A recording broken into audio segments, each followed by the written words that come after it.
Улаанбаатар хотын угсармал орон сууцыг шинжилж дулаалах төсөл хэрэгжиж байна. За Улаанбаатар хотод бол 1400 орчим угсармал орон сууцны блок байгаа гэсэн ийм судалгаа тооцоо байгаа. Тэр эдгээр барилгуудад нийтлэг тулгарч байгаа асуудал бол өвлийн улирал бүтэн болсон. За зун бороо орох үед зарим нь бол дээврээсээ ус алддаг, за хөгц мөнгөнцөр цан үсдэг ийм асуудлууд бол нийтлэг тулгарч байна. За эдгээр асуудлуудаас болоод иргэд маань одоо амьдрахад тав тухгүй одоо ийм болж байгаа. За тэгэхээр яг энэ орон сууцуудыг шинчлэх, дулаалах ийм төсөл одоо хэрэгжээд ингэ явж байна.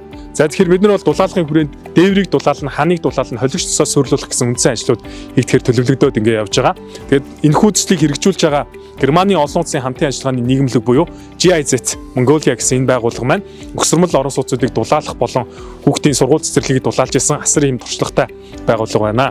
За тэгээ манай төсөл маань Mitigation Action Facility гэдэг олон улсын байгууллагаас санхүүжиж байгаа. За мөн хамтран санхүүжлэгчээр барилга бот байгуулалтын яам болон нийслэлийн захирагчийн ажлын алба санхүүжүүлж байгаамаа.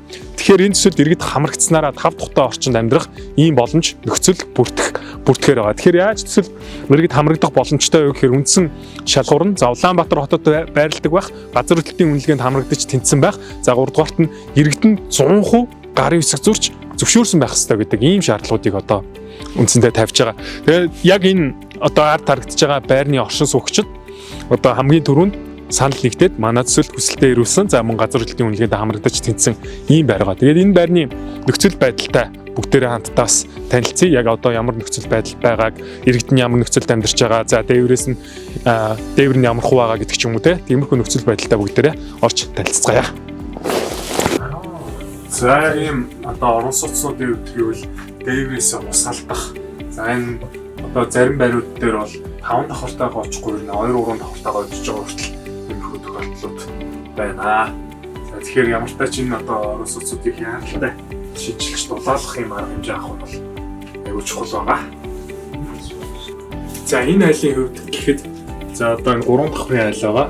Тэгээ эндээсээ ингээд нийлэг хүдэ ус алдаад хөгц мөнгөцөөр үүссэн. Тэгээ ийм нөхцөл байдал байна. За одоо тэр булангаас хулаал ханаад байгаа л урсчихж байгаа юм байна. За оршин суугчдыг хэлж байгаагаар бол жоохон ийм гидгэр бали баригдсан учраас одоо ингэж ханаад дагаж 3 давхар руу орж ирж байна. За айлууд бол одоо олон удаа янзлсан ч гэсэн яг энэ байдал бол жил болгонд хатагдаал яг одоо дахин ингэж ус орж ирж ийм байдлыг үүсгэж байна. Ер нь бол 2000 оноос хойш анхны хүндрэлүүд гарсан.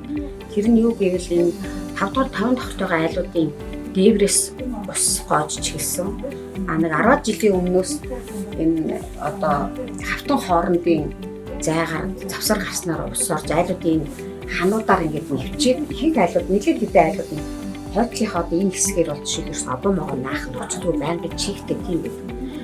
Ер нь бол өвөл одоо л 1/4 орц буюу яг захын орцнуудын яг цонхон талын тэр айлууд байна. Энэ өрөөнүүд бол маш хүртэн. Тэгээд хүүтэн байдаг. Тэгээд тэрээс гадна байнгын нөгөө цан цохид чихтэй байдаг учраас тэнд нь хөгц мөөгөнцөр бас үүс энэ бол устаас их боож хамгийн их хүндрэл нь нөгөө нэг хавтан хоорондын цагаар ус гарч учраас энэ айлууд чихтэй байх байдалтай цонхон талын өрөөнүүд маш их. За та бүхэн барилгын нөхцөл байдалтай танилцлаа. За зунны улиралд бороо орохоор айлууд руу ус гоождог 2-3 давхрын айлууд руу ус гоожих асуудлууд байна. За өвлийн улиралд бол хүйтэн байх ийм асуудлууд байна. За хөгц мөнгөцөр цан үүсчин гэх мэт ийм олон асуудлууд байна. Тэгээд төсөлд хамрагдсанаар яг энэ асуудлуудыг шийдэгдэж одоо иргэд 5 тухтай орчинд ая тухтай амьдрах ийм боломж бүрднэ гэдгийг бол хэлмээр байна. Байр болгон дээр зураг төсөл хийгдээд за дээвэр талал, хан талал, холигч цусаа сурлуулах гэсэн үндсэн ажлууд маань хийгдээд ингээ явахаар төлөвлөж байгаа. Бид бол төслийн хүрээнд 2024 онд 67 угсармал орон сууцны блокийг дулаалахаар төлөвлөж байна. За тэгээ одоо бол иргэд аль хэдийнэ гарын үсгээ цуглуулад ингээ өгөө явж байгаа.